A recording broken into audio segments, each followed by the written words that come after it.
Assalamualaikum dan salam sejahtera. Saya Syamira Nazir. Macam kita tahu, umumnya pendidikan swasta merupakan salah satu perkhidmatan pendidikan yang ditawarkan di negara kita selain daripada institusi pendidikan kerajaan yang ditawarkan oleh Kementerian Pendidikan Malaysia. Dan kalau kita boleh lihat, pada hari ini institusi pendidikan swasta semakin berkembang dengan pesat, baik daripada peringkat tadika, sekolah maupun ke peringkat yang lebih tinggi. Dan ini merupakan satu tajuk yang cukup menarik untuk sama-sama kita bincangkan, iaitu bagaimana pengoperasian pendidikan swasta di Malaysia bersama dengan tetamu kami di studio yang cukup berpengalaman, iaitu Puan Aniza Kamaruzzaman yang merupakan Timbalan Pengarah Bahagian Pendidikan Swasta Kementerian Pendidikan Malaysia. Assalamualaikum Puan. Waalaikumsalam Mira. Apa khabar Puan? Alhamdulillah, terima kasih. Sihat mana ya? Ya. Baik, selamat datang ke Didik TV saya ucapkan. Terima kasih kerana berjemput saya ke Didik TV.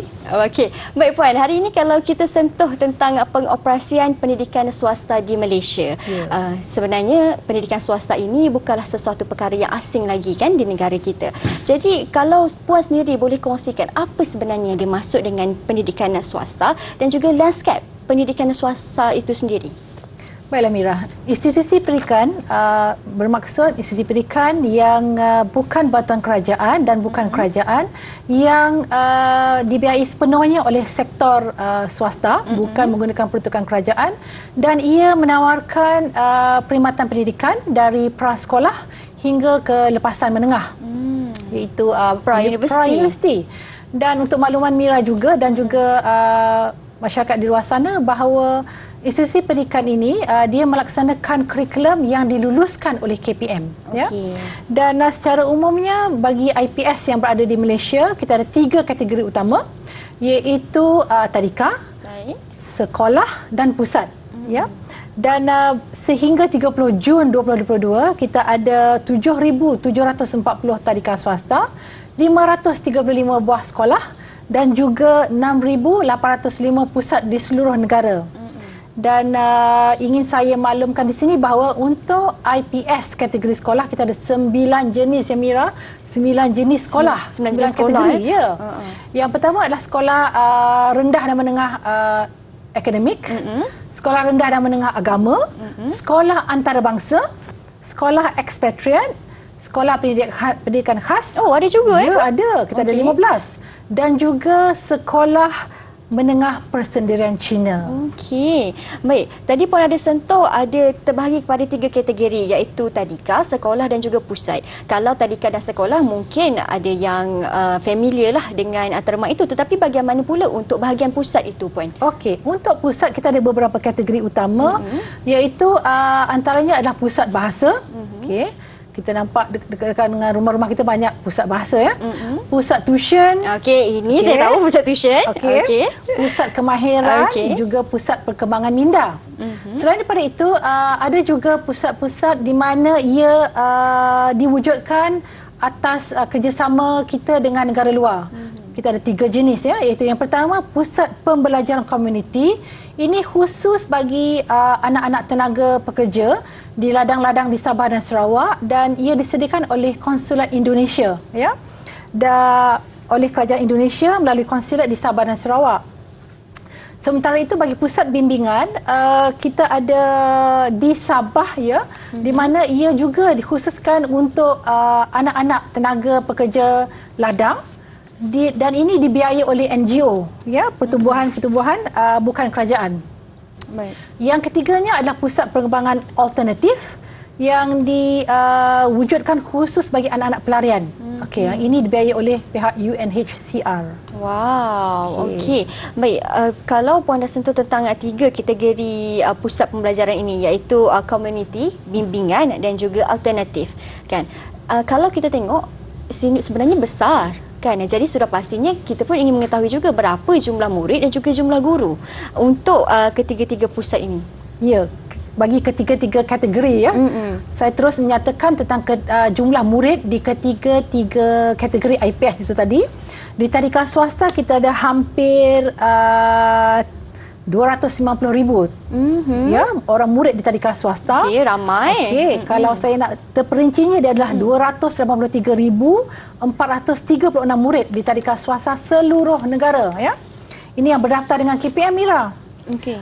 Bagi murid di sekolah swasta, kita ada 219,428 dan yang terakhir di pusat kita ada 140,521 murid ya di pusat. Dan kalau boleh saya maklumkan juga jumlah guru ya. Jumlah guru yang berkhidmat di tadika swasta, di sekolah swasta dan di pusat, jumlah guru di seluruh IPS, di seluruh institusi pendidikan swasta seluruh negara ada 61,000 orang. Dan jumlah murid kalau kita kumpulkan tadi adalah seramai 650,000 murid. Wow. Di tadika swasta, Satu jumlah yang cukup sekolah besar. swasta, pusat-pusat. Ya, alhamdulillah. Ya. Baik Puan, itu satu jumlah yang cukup besar daripada segi murid dan juga daripada segi guru yang mengajar juga. Kalau kita tengok rata-rata lah tadika, kebanyakannya akan didaftarkan, tetapi ada juga setengah pengurus tadika yang mengendalikan operasi tadika ini yang tidak didaftarkan. Jadi kalau Puan boleh kongsikan apa yang akan dikenakan, tindakan yang boleh dilakukan terhadap institusi yang lakukan sedemikian? Ya. Dia beginilah Mira, kita ni berada di negara Malaysia, kita ada undang-undang. Betul. Ya. Dan mengikut perundangan di Malaysia, kita ada Akta Pendidikan 1996 iaitu Akta 550. Kalau kita rujuk kepada akta tersebut iaitu melalui Seksyen 79 ia menyatakan bahawa semua institusi pendidikan di Malaysia hendaklah didaftarkan. Ya. Dan oleh kerana itu apabila mereka gagal berdaftar ya, apabila mereka gagal berdaftar dengan Kementerian Pendidikan Malaysia, mereka boleh dikenakan denda, iaitu yang pertama boleh dikenakan denda tidak melebihi RM30,000. Okey. Atau dipenjarakan 2 tahun atau kedua-duanya sekali. Ya. Dan untuk makluman semua juga di luar sana bahawa kami di bahagian pendidikan swasta KPM kita ada unit. Kita ada unit inspektorat dan penguatkuasaan dibantu oleh pegawai-pegawai kami di Jabatan Pendidikan Negeri, juga di Pejabat Pendidikan Daerah dalam menguatkuasakan peraturan-peraturan yang termaktub dalam Akta Pendidikan 1996. So maka saya amat menggesalah agar pihak di luar sana, terutamanya pengusaha-pengusaha yang belum berdaftar dengan Kementerian Pendidikan Malaysia untuk berbuat demikian ataupun menghadapi itulah tadi kedua perkara yang saya maklumkan tadi, iaitu boleh dikenakan denda dan penjara. Ya. Walau bagaimanapun di pihak KPM kita tidaklah ingin terus menghukum, kita ingin mendidik mereka. Untuk tujuan tersebut saban tahun kami melaksanakan sesi libat urus, runding cara, konsultasi dengan pengusaha-pengusaha yang belum berdaftar. Kita tunjukkan cara untuk mereka berdaftar, okey, supaya mereka boleh beroperasi secara sah, ya. Dan pada masa yang sama juga kita akan memastikan bahawa premis mereka selamat. Betul. Untuk anak-anak kita. Betul. Ya. Kerana kita tak nak perkara-perkara yang tidak diingini berlaku kepada murid-murid ataupun pelajar-pelajar di sekolah atau pusat tersebut. Ya. Baik, mungkin ada sesetengah pengusaha yang kurang cakna ya Puan tentang pentingnya untuk daftarkan institusi anda di peringkat Kementerian Pendidikan Malaysia. Penting. Kalau tak, risau kena dua perkara tadi ya. Dan jangan risau juga kalau anda tidak tahu bagaimana caranya untuk daftarkan. Seperti mana yang Puan Aniza dah sentuh tadi, mereka di pihak Kementerian Pendidikan Malaysia akan melakukan libat urus. Kan ada sesi konsultasinya di situ. Baik, itu penjelasan yang cukup jelas tentang kepentingan untuk daftarkan institusi pendidikan swasta dengan pihak Kementerian Pendidikan Malaysia. Kita akan berhenti berehat seketika. Kita akan sambung lagi perbincangan kita selepas ini hanya di Sembang Didik, Didik TV KPM.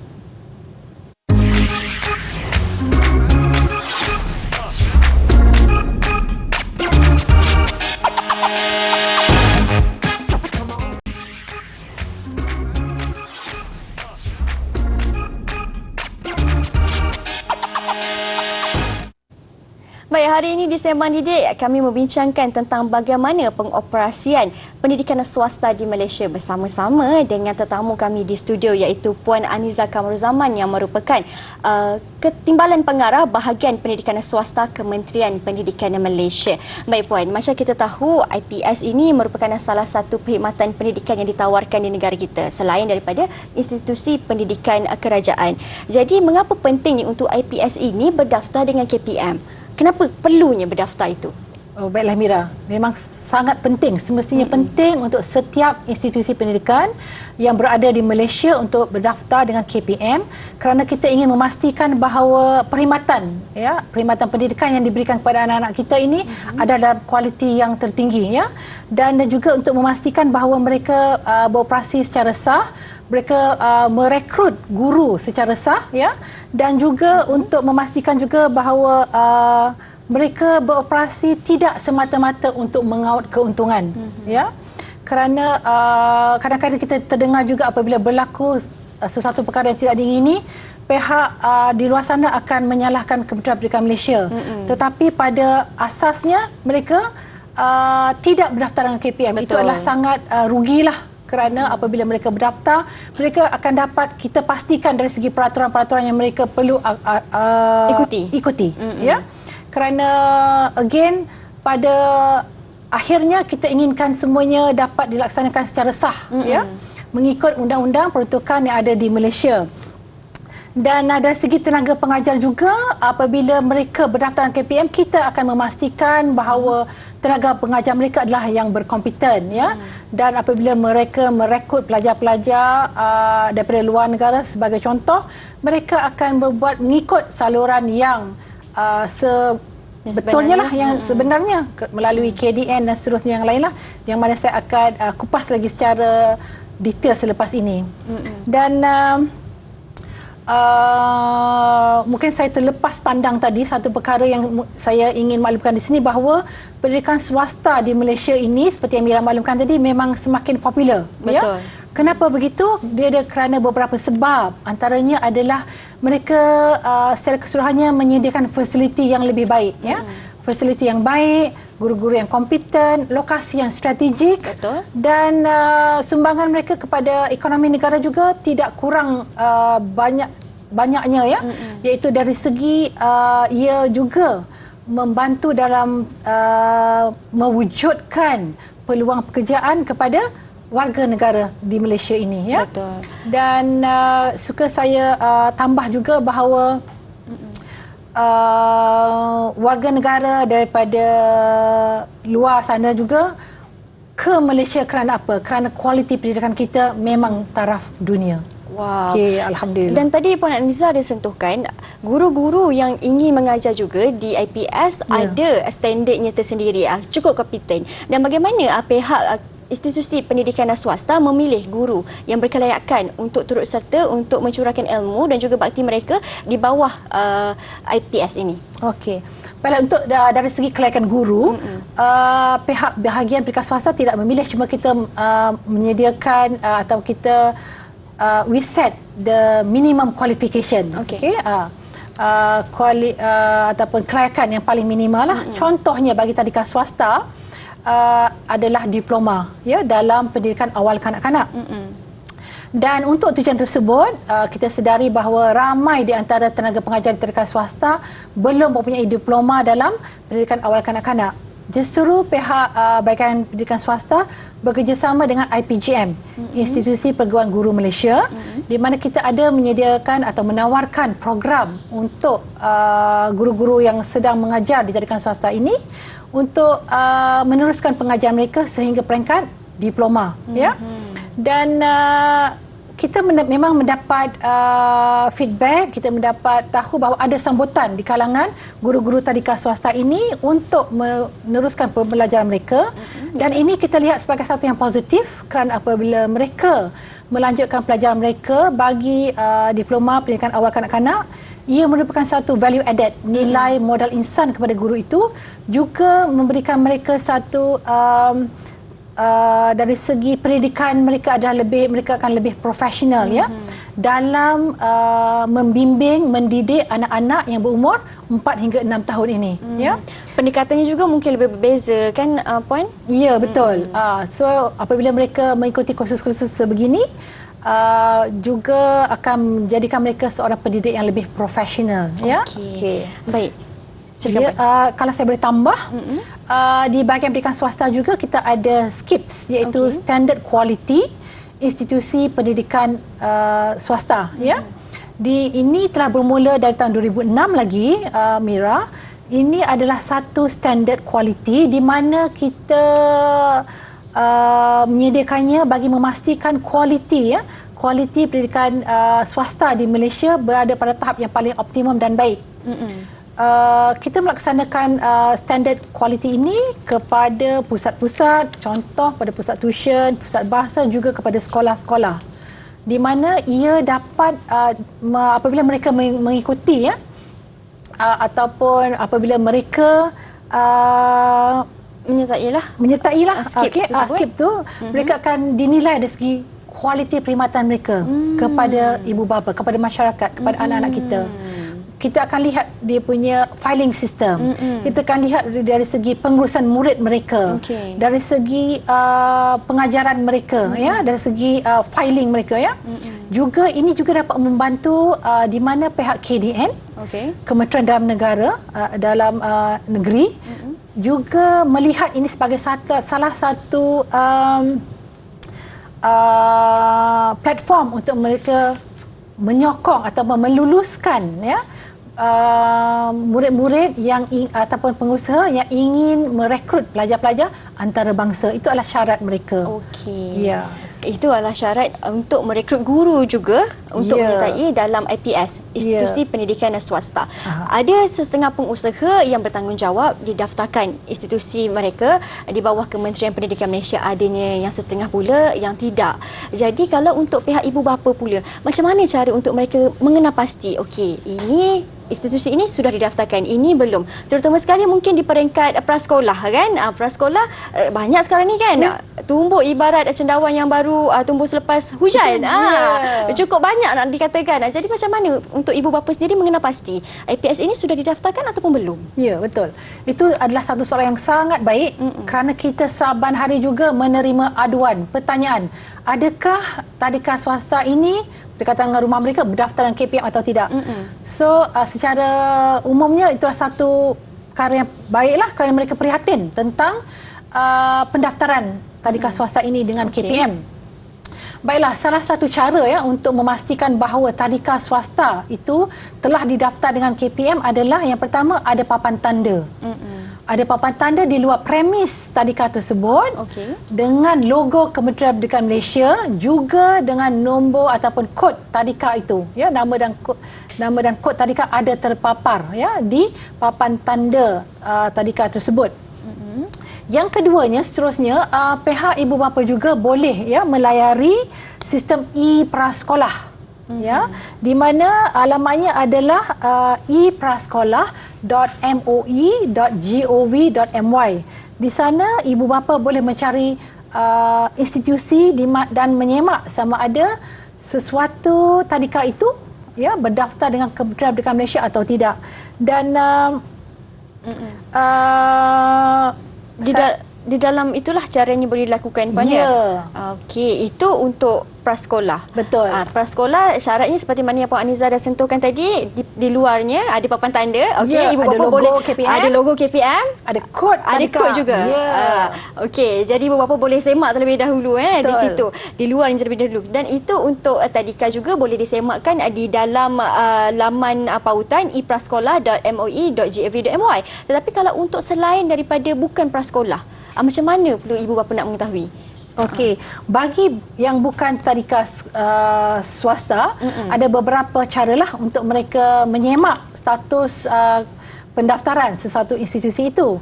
Mereka boleh melayari pautan smips.gov.my, itu sistem maklumat institusi pendidikan swasta di alamat smips.moi.gov.my.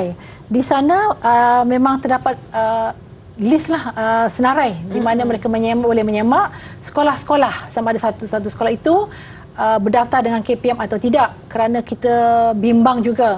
Di luar sana ada yang mendakwa mereka adalah homeschooling, mereka telah didaftar dengan KPM, tetapi kita tidak boleh terus menerima apa dakwaan mereka. Kita semak sebagai ibu bapa yang bertanggungjawab, mereka perlu menyemak. Sangat penting untuk mereka menyemak dengan contohnya dengan melalui layaran MOE tadi.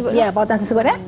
Yang keduanya, mereka boleh juga menghubungi pihak Jabatan Pendidikan Negeri, ya, kita ada unit pendidikan swasta di situ, juga di Pejabat Pendidikan Daerah, ya, boleh hubungi mereka, atau ada juga pautan yang mereka boleh layari, iaitu pertanyaan-pertanyaan yang lain, ya, mungkin boleh mereka hantar ke bps@moi.gov.my melalui pautan-pautan dan juga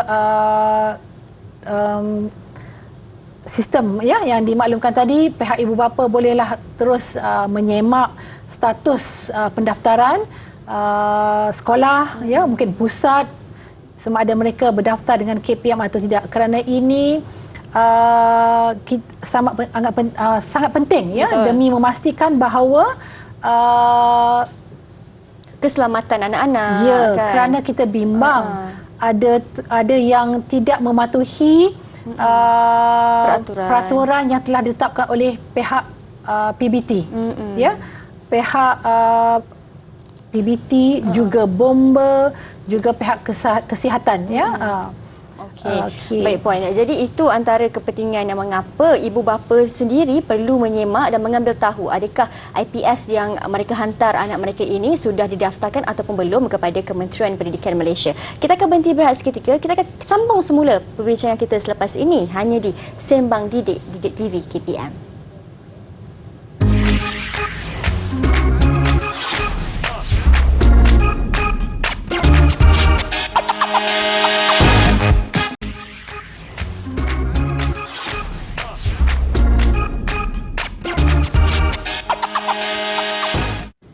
Baik, kembali semula di Sembang Didik TV KPM. Kita sudah mengetahui apakah kepentingannya untuk IPS didaftarkan di bawah Kementerian Pendidikan Malaysia. Kita juga sudah mengetahui bagaimana untuk menyemak sama ada sesetengah prasekolah di peringkat swasta itu sudah didaftarkan ataupun belum. Dengan caranya boleh lihat di luar tadika itu sendiri, seperti mana yang Puan Aniza sudah sebutkan tadi. Dan di segmen ini kita juga ingin bertanya kepada Puan, ada juga di bawah kategori IPS iaitu sekolah antarabangsa yang mungkin ada di kalangan penonton di rumah yang kurang familiar ataupun yang kurang tahu apa yang dimaksudkan dengan sekolah antarabangsa. Adakah dia berbeza ataupun bagaimana?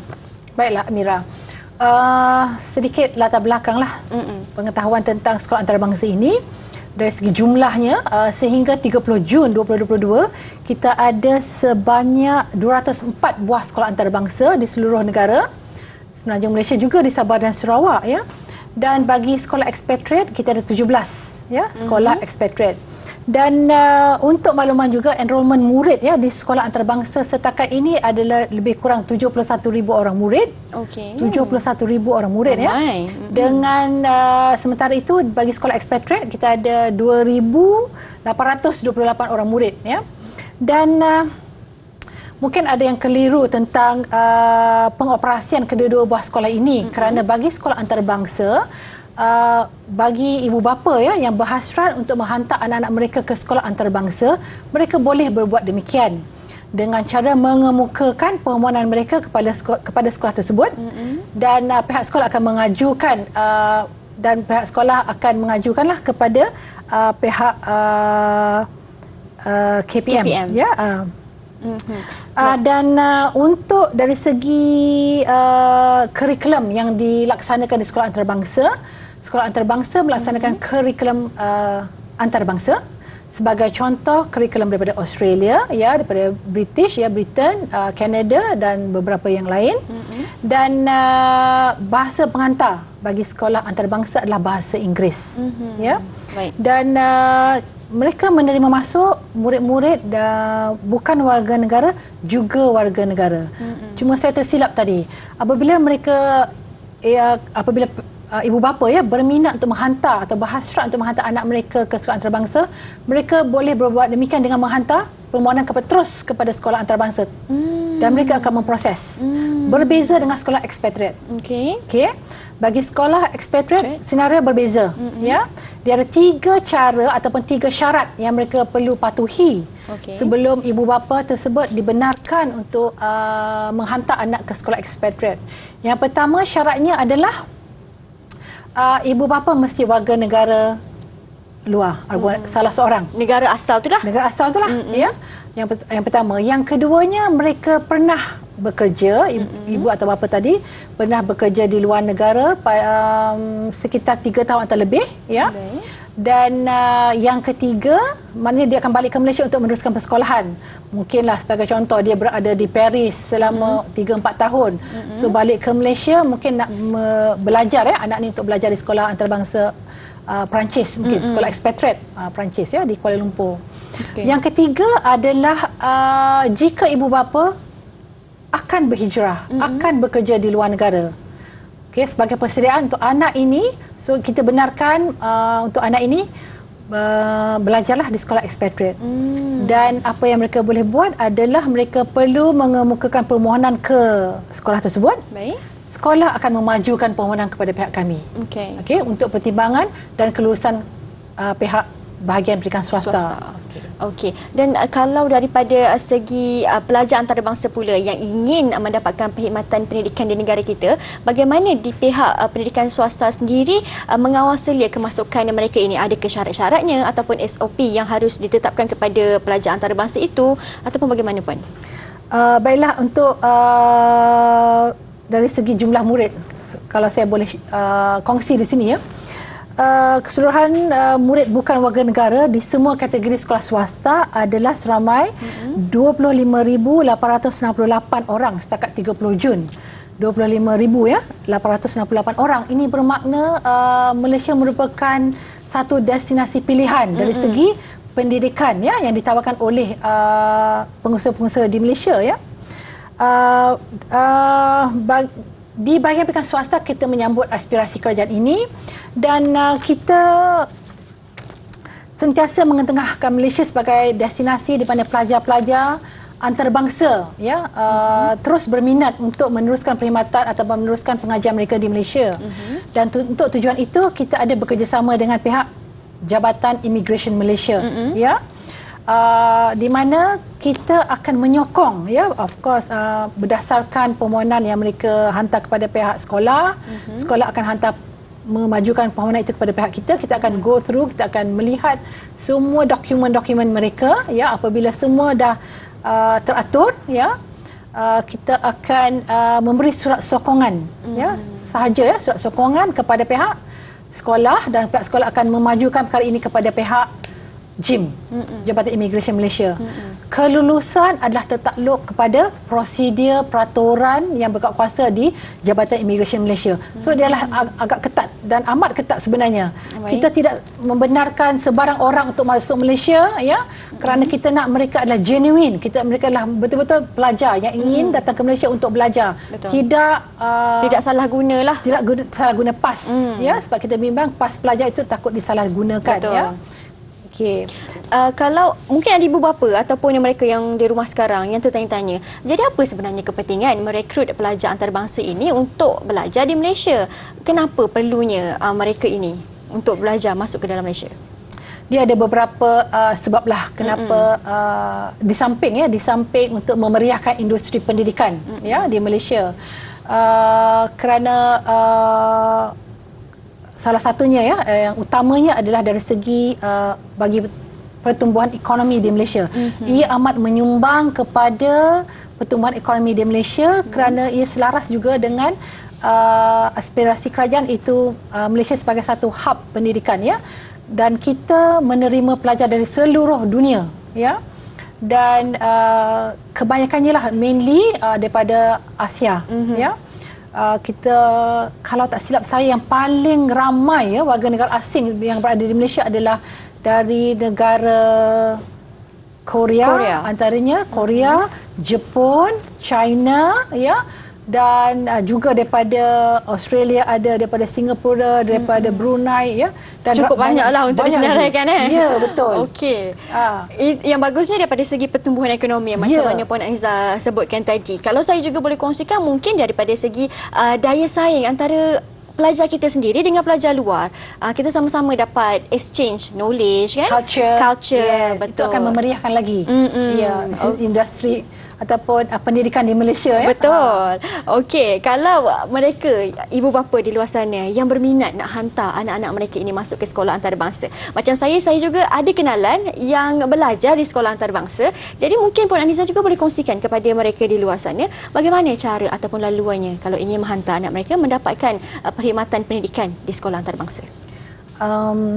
Mira, untuk sekolah antarabangsa, jika ibu bapa berhasrat untuk menghantar anak-anak mereka ke sekolah antarabangsa, ini adalah selaras dengan peruntukan yang kita ada, ya. Kita ada SPI, Surat Perkeliling Ikhtisas, ya, iaitu bilangan 1 tahun 2012, iaitu pelaksanaan dasar kemasukan murid warga negara ke sekolah antarabangsa. Ia jelas menyatakan bahawa bagi anak-anak untuk belajar di sekolah antarabangsa, mereka boleh terus mengemukakan permohonan mereka kepada sekolah yang mereka ingin, ya, hantar anak-anak tadi. Walau bagaimanapun bagi sekolah expatriate seperti saya maklumkan tadi, senarionya adalah berbeza, di mana mereka perlu penuhi 3 syarat-syarat tadi, ya, sebelum pihak sekolah mengemukakan nama murid tadi yang berminat untuk masuk sekolah antarabangsa atau sekolah expatriate Jepun contoh. So, selepas mereka mendapat dokumen daripada ibu bapa tadi, mereka perlu menghantar atau memajukan dokumen itu semua kepada pihak kami. Kami akan teliti. Kita teliti dari permohonan itu dari segi dokumennya, dan adakah ia mematuhi syarat-syarat yang telah kita tetapkan dalam SPI tadi. Dan kita juga melihat bahawa jika pihak sekolah tiada, they have nothing against that, maknanya dia boleh menerima murid ini, setelah kita pertimbangkan, barulah kita akan memberi kelulusan bagi murid warga negara Malaysia untuk belajar di sekolah expatriate. Ya. Tidak semudah-mudahnya lah, semena-menanya untuk masuklah. Ada syarat yang ditetapkan, dia kena tengok dulu lepas ke tidak. Kerana di sekolah expatriate ni dia nombor 1, dia tidak menggunakan kurikulum yang saya maklumkan tadi. Kurikulum dia lebih kepada kurikulum sekolah negara asal. Betul. Dan menggunakan bahasa negara asal. Okey. Kalau sekolah Jepun digunakan bahasa Jepun lah. Kalau Perancis begitu jugalah. Okey. So itulah adalah beberapa perkara yang kita perlu lihat, syarat-syarat yang kita telah tetapkan, kerana ia bukan saja akan memudahkan pihak sekolah, tapi memudahkan juga urusan murid itu berada di persekitaran sedemikian, kan? Betul. Kerana bayangkanlah dia tidak boleh berkomunikasi dalam bahasa Perancis atau Jepun, tetapi berada dalam suasana begitu, dia akan tidak adil lah bagi anak itu, kan.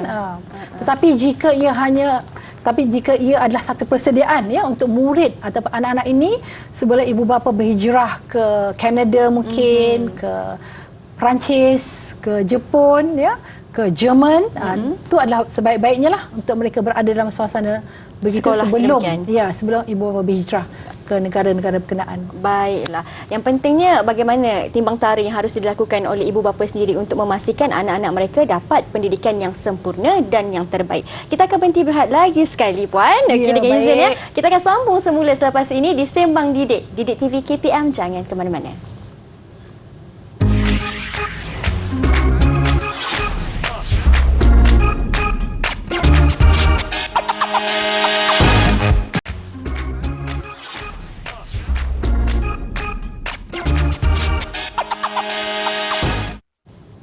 Baik, kembali kita di Sembang Didik, Didik TV KPM. Kita sudah sentuh beberapa soalan yang sudah dijawab dengan jelas oleh Puan Aniza tentang pengoperasian pendidikan swasta di Malaysia. Dan kalau Puan juga boleh kongsikan bagaimana untuk pengusaha ataupun pemain industri pendidikan swasta ini untuk mereka mendaftarkan mereka punya institusi mereka. Bagaimana usahanya ataupun apa yang boleh dilakukan.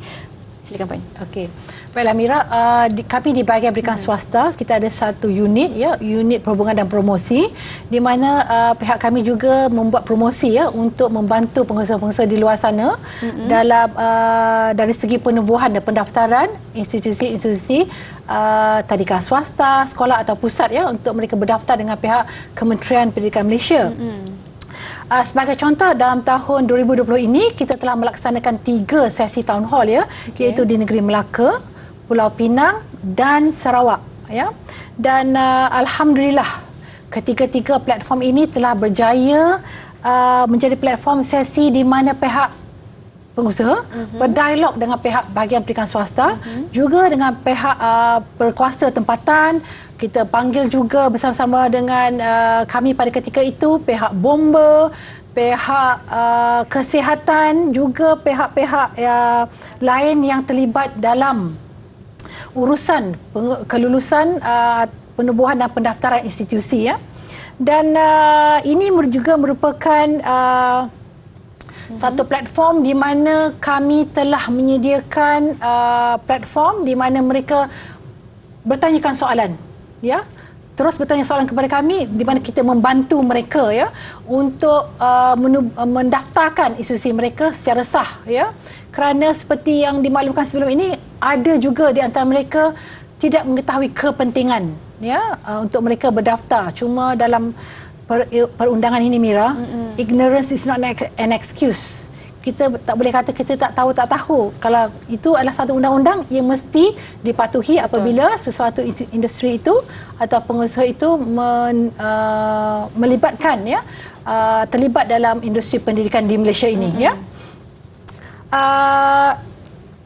Pelibatan, ya, agensi-agensi lain yang seperti saya maklumkan tadi adalah untuk memastikan agar keselamatan bangunan itu dipatuhi. Itu mereka perlu refer dengan bomba tadilah, ya.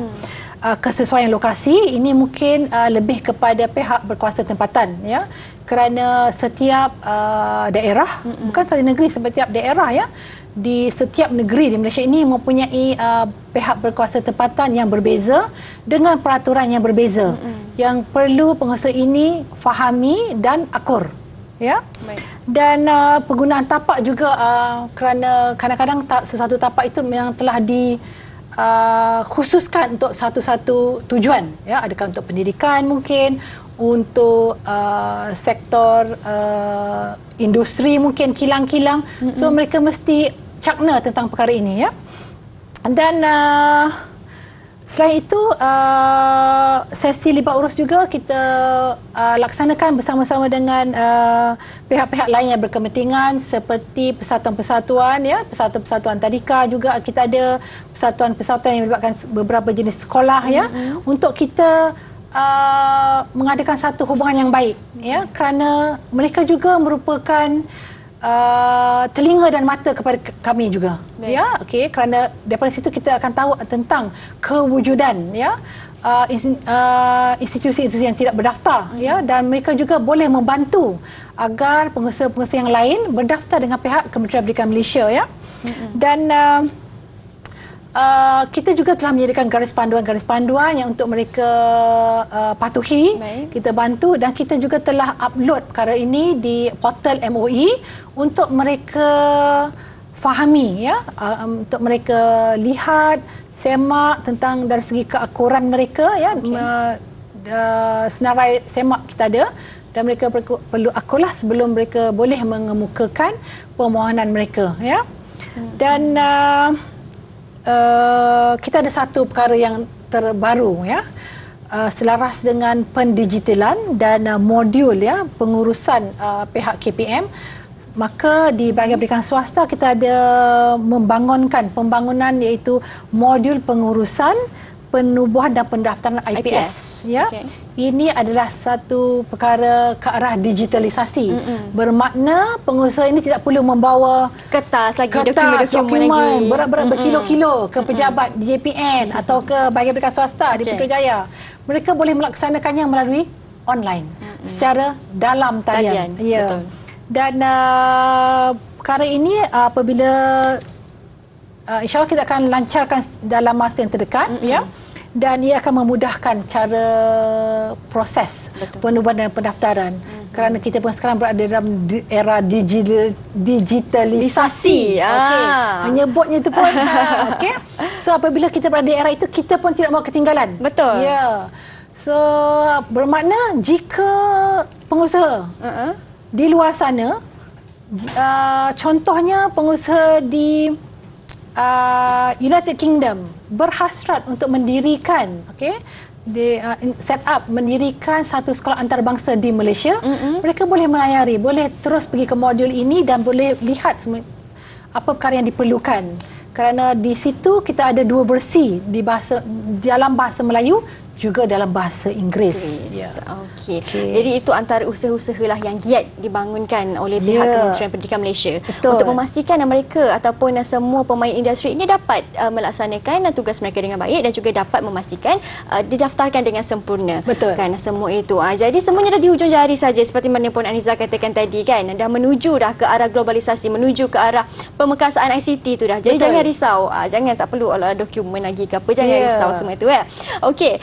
Dan juga Puan, memandangkan kita pun dah sampai ke penghujungnya, kata-kata Puan kepada ibu bapa di luar sana yang mungkin kurang cakna ataupun kurang terdedah lagi terhadap institusi pendidikan swasta ini. Okey, baiklah. Terima kasih Mira. Saya ada dua perkara yang saya ingin berkongsi di sini. Itu yang pertama, saya mohon agar semua pengusaha di luar sana untuk pihak pengusaha berdaftar dengan Kementerian Pendidikan Malaysia. Kita ada banyak cara, banyak saluran yang boleh tuan-tuan dan puan-puan ikuti ataupun pergi melalui pautan yang telah dimaklumkan tadi yang kita akan siarkan, dan juga dengan menghubungi pihak Jabatan Pendidikan Negeri, juga kepada bahagian pendidikan swasta sendiri di KPM boleh melayari pautan BPS at moi.gov.my. Dan kerana kita tidak mahu pihak pengusaha ini apabila mereka tidak berdaftar, mereka akan dikenakan tindakan perundangan. Betul. Kerana ia merupakan satu kesalahan jenayah apabila mereka tidak berdaftar dengan pihak KPM.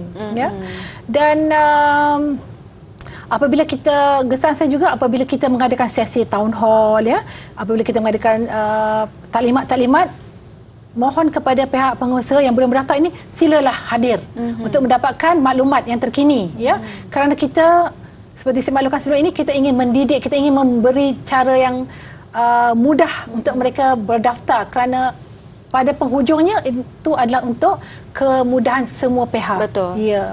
Yang seterusnya, untuk ibu bapa, saya menasihatkan pihak ibu bapa penjaga untuk menyemak status sekolah, tadika, pusat-pusat di mana ibu bapa penjaga menghantar anak-anak mereka, dari segi kesahan mereka ataupun pusat-pusat sekolah dan tadika ini dari segi pendaftaran mereka dengan pihak KPM. Kerana apabila mereka berdaftar dengan KPM, insya-Allah kita akan memastikan bahawa mereka mengikut Akta Pendidikan 1996, Akta 550, kerana kita sentiasa kita akan turun ke ground untuk memastikan mereka mematuhi akta ini, kerana kita ada unit inspektorat dan penguatkuasaan untuk memastikan mereka sentiasa mematuhi standard yang telah ditetapkan. Baiklah. Dan juga Puan, harapan Puan lah terhadap pengoperasian pendidikan swasta di Malaysia. Harapan saya seperti yang mula-mula tadi Mira maklumkan tadi, bahawa ia semakin berkembang pesat. Betul. Okey, harapan saya agar ia terus berkembang pesat, kerana ia merupakan satu pilihan alternatif kepada ibu bapa yang berkemampuan, juga kepada golongan expatriate dan warga negara asing untuk anak-anak mereka meneruskan pengajian di institusi pendidikan swasta di Malaysia. Dan harapan saya juga agar pihak-pihak pengusaha di sini di Malaysia akan terus memberikan yang terbaik kepada anak-anak warga negara Malaysia yang bersekolah di sekolah masing-masing. Kerana pada penghujungnya apa yang kita mahukan adalah agar semua murid yang berada di Malaysia ini mendapat pendidikan yang berkualiti dan yang terbaik daripada guru-guru yang kompeten dan berada di premis yang sah dan selamat. Itu saja. Terima kasih Mira. Wow, penjelasan yang padu dan juga jelas daripada Puan Aniza. Terima kasih saya ucapkan kepada Puan Aniza Kamaruzaman yang merupakan Timbalan Pengarah Bahagian Pendidikan Swasta Kementerian Pendidikan Malaysia atas kesediaan meluangkan masa bersama dengan kami di Didik TV pada hari ini untuk menjawab dan juga memberi pencerahan kepada semua ibu bapa ataupun penonton yang berada di rumah. Macam yang Puan Aniza sudah sebutkan tadi, tahap pendidikan di Malaysia ini sudah berada di tahap yang cukup optimum dan juga cukup yang terbaik. Jadi kepada ibu bapa, tidak kiralah sama ada pendidikan swasta ataupun kerajaan, kedua-duanya sempurna kerana kedua-duanya saling melengkapi antara satu sama lain. Kerana apa yang kita mahukan pada akhirnya ialah kemenjadian murid itu, kerana murid pada hari inilah yang akan menentukan dan mencorakkan masa depan negara di masa akan datang. Jadi kita jumpa lagi di episod akan datang. Saya Syamira Nazir. Teruskan setia menonton Sembang Didik TV KPM.